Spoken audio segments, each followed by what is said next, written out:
Well, I want to thank the organizers very much for putting together such a wonderful conference and to begin the afternoon.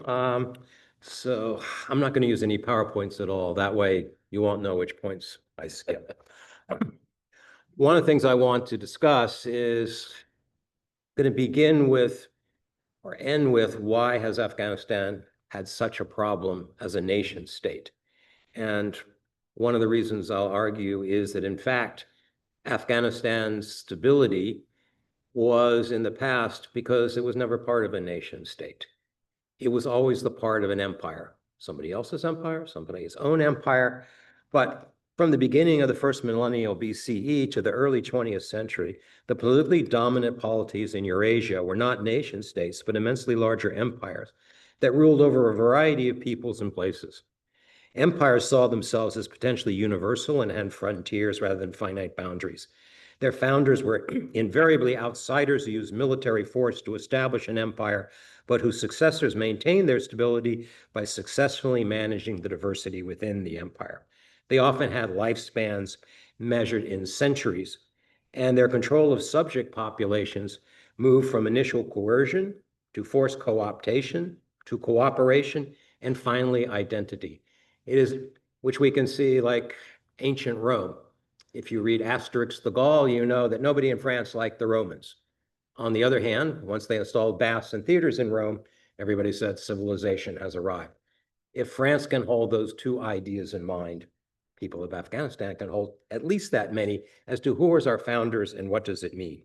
Empires came in a variety of types, the most common of which were endogenous ones that financed their polities by extracting resources directly from the peoples that they ruled. Shared feature of the first ancient Persian, Chinese, Roman empires. But the important thing that I want to point out for Afghanistan is that these ancient empires had very different types of organization. Persia and China, for example, organized similar-sized empires, but employed remarkably different templates to do so.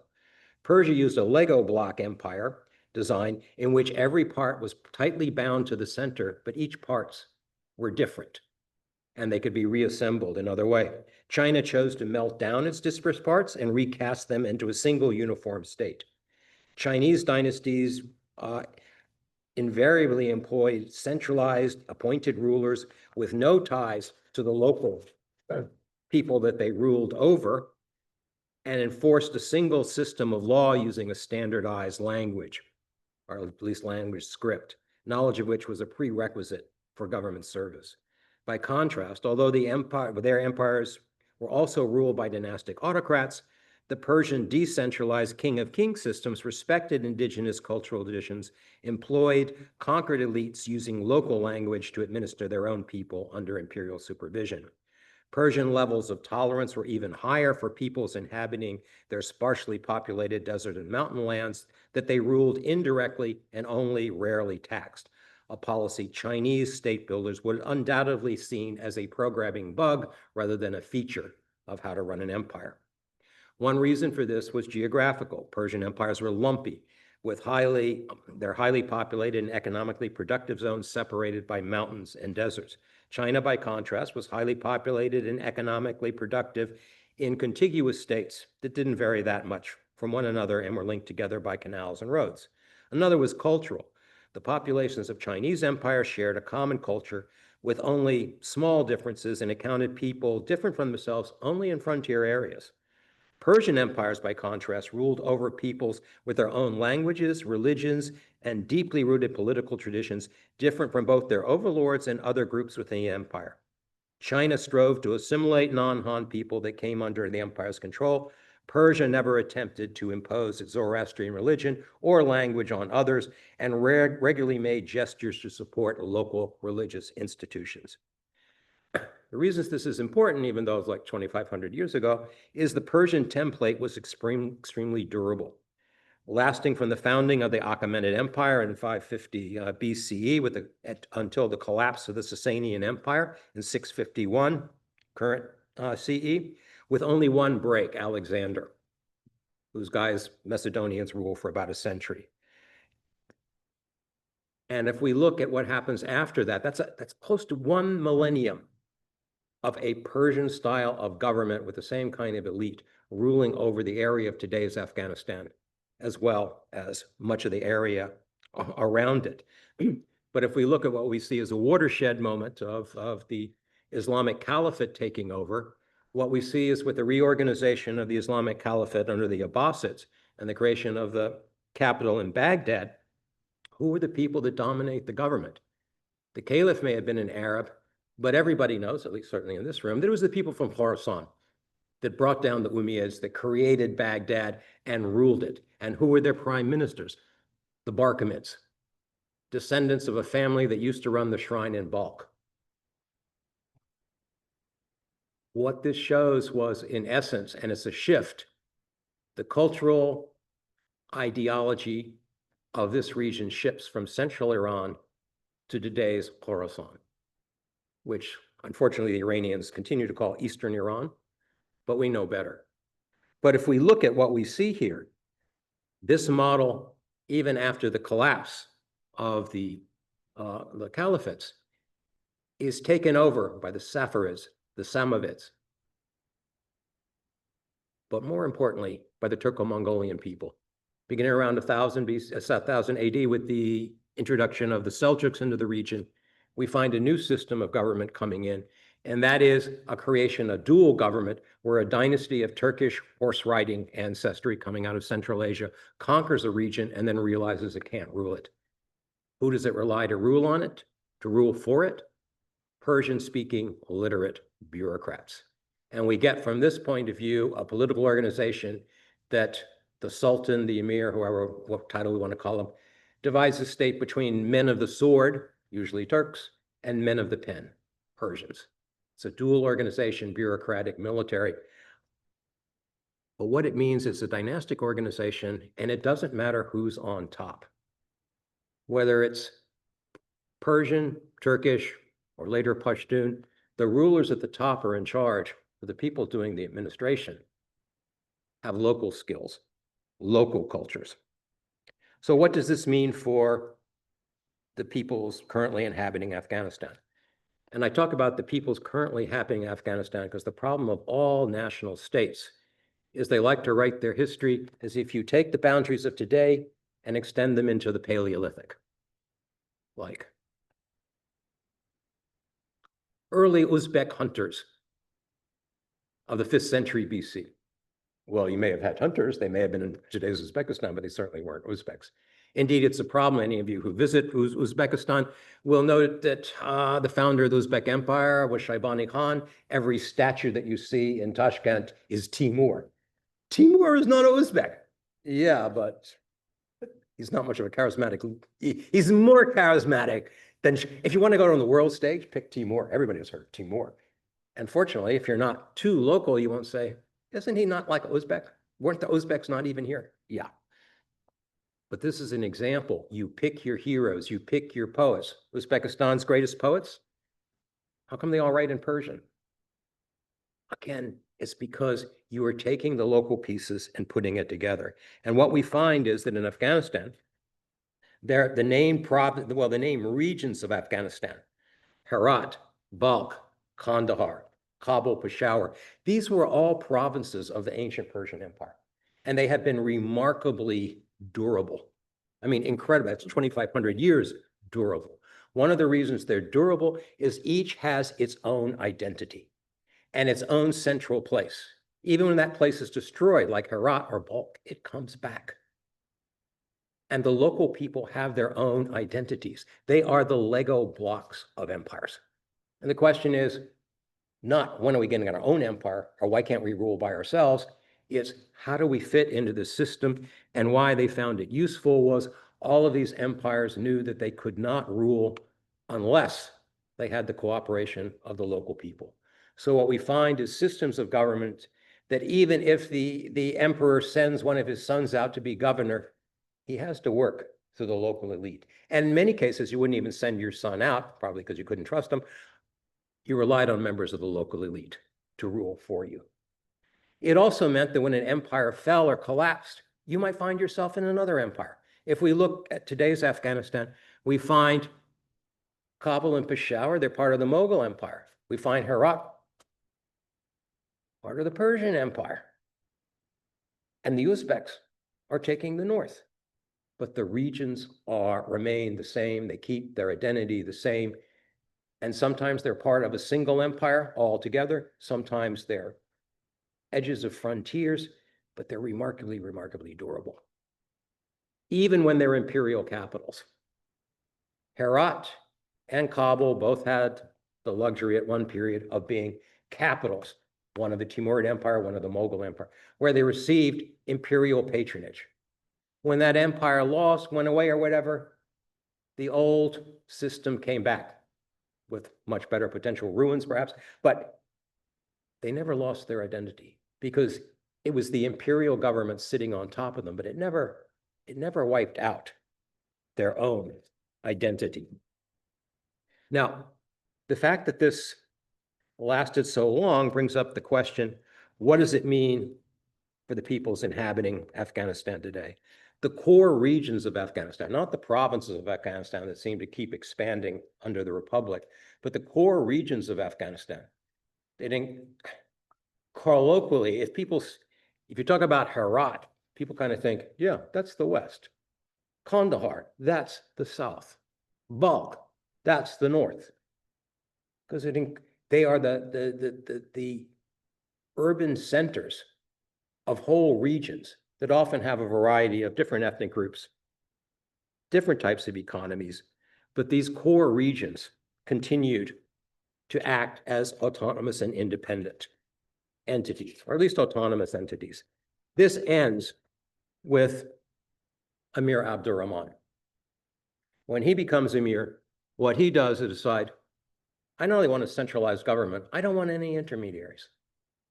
I want to be in charge. So first he crushes the Pashtuns. Then he crushes everybody else. And then announces, it's a Pashtun state. Well, he had destroyed them first. The thing is, it wasn't a Pashtun state. He happened to be a Pashtun, and he was in charge. He had to create his own elite. The moment's eye. I mean, it was like, were they elite before he became? No, they weren't like conquering heroes. He needs an elite. He creates one. That problem, however, meant that the rest of Afghanistan was put off cycle because it meant Kabul over everything, but also a desire to create uniformity.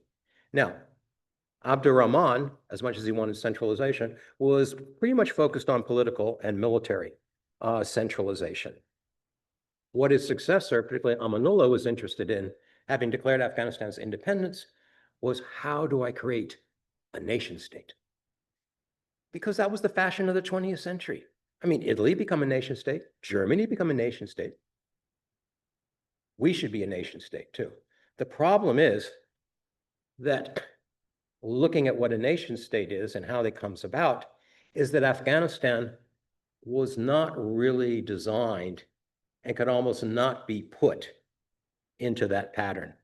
He would like to go back to the famous work by Benedict Anderson on how do you get national states. And he gave three things that he said caused the rise of ethno-national states in Europe. Also elsewhere, one could see similar things in China. First of all, sacred communities.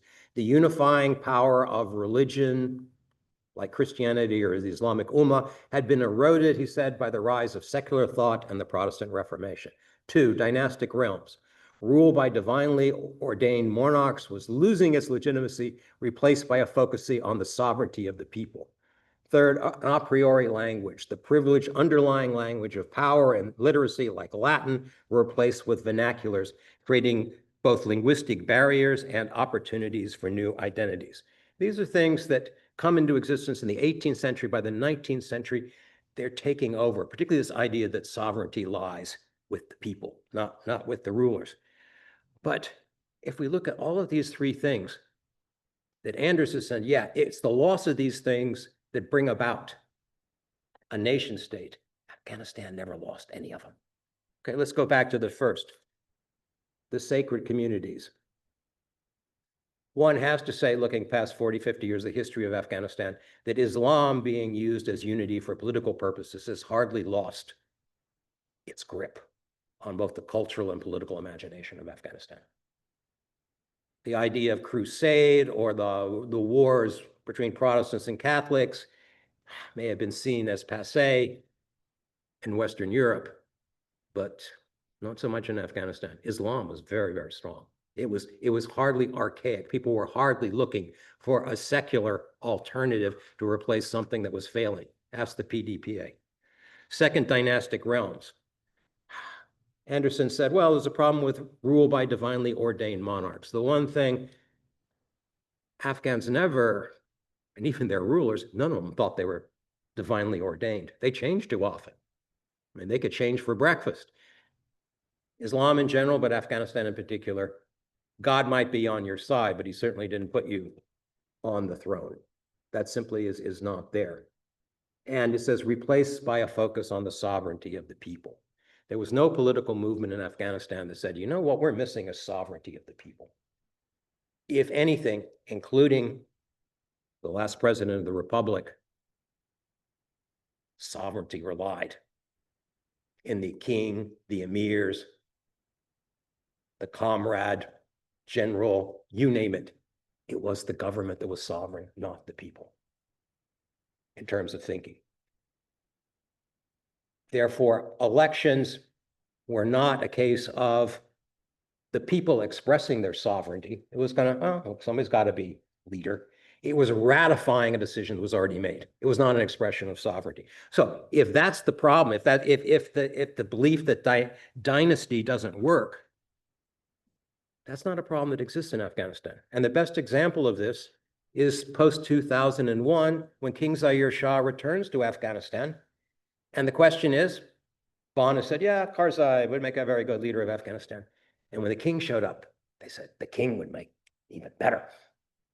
And if Khalilzad hadn't had such sharp elbows and probably a gun at the king's back, I do not want to be king, Afghanistan would have welcomed a king back. Made it really difficult with the Taliban. How do you kill out an infidel king from your own area? They're lucky it wasn't done.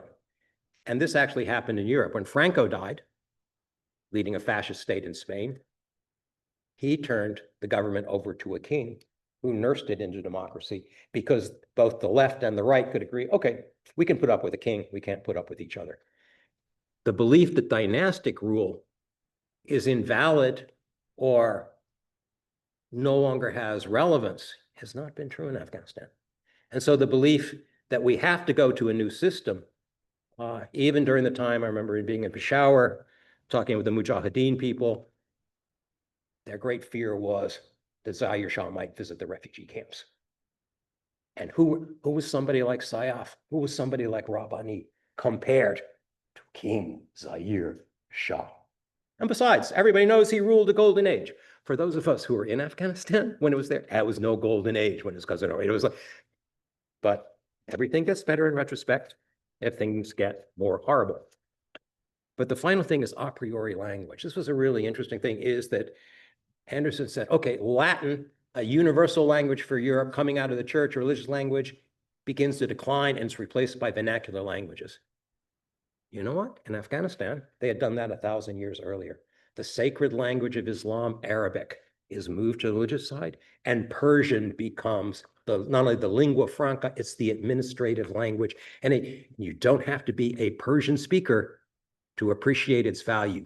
Every single ruler, almost all of whom were Turks, including Babur, who founds the Mughal dynasty, makes Persian their language of administration.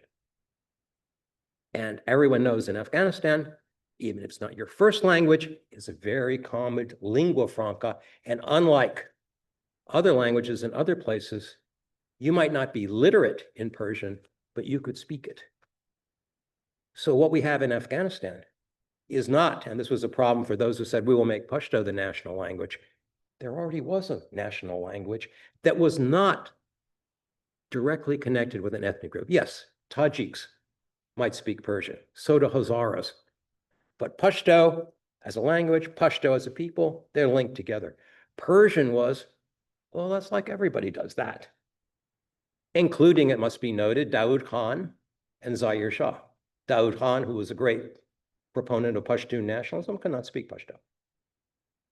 There's plenty of nationalists that don't meet all the criteria. Hitler was an Austrian, not a German.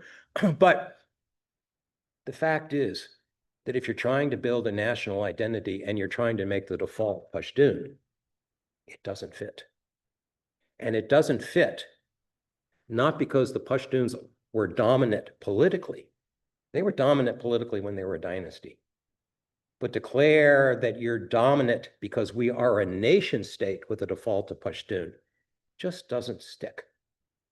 What you can and does work is to say that people of Afghanistan do see themselves as a single nation. It's not an ethno-national nation. All you have to do to see that is refugees that went to Iran, refugees that went to Pakistan. They knew it was a different kind of place, or Central Asia. And I say that ethno-nationalism is it's a romantic endeavor. It's often spearheaded by poets. This is who we are. We should sing a national anthem. We should do this. We should do that. And I'd like to point out that Afghanistan has the lowest divorce rate practically in the world. It's a land of arranged marriages. We stay together for the family. Okay. And they have historically taken the same attitude towards building the state. You don't have to love it to make it work. You don't have to identify to make it work. One of your people does not have to be in charge to make it work.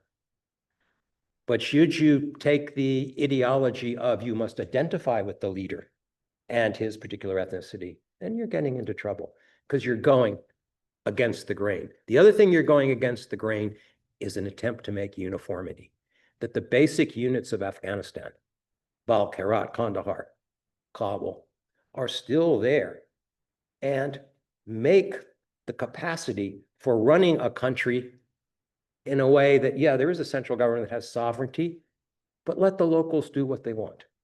People are more conservative than Mazar in Kandahar than Mazar, so be it. As I've said, in the United States, we have the oldest federal republic. Hope we keep it up. But I'm from Massachusetts. What do I have in common with the people of Alabama?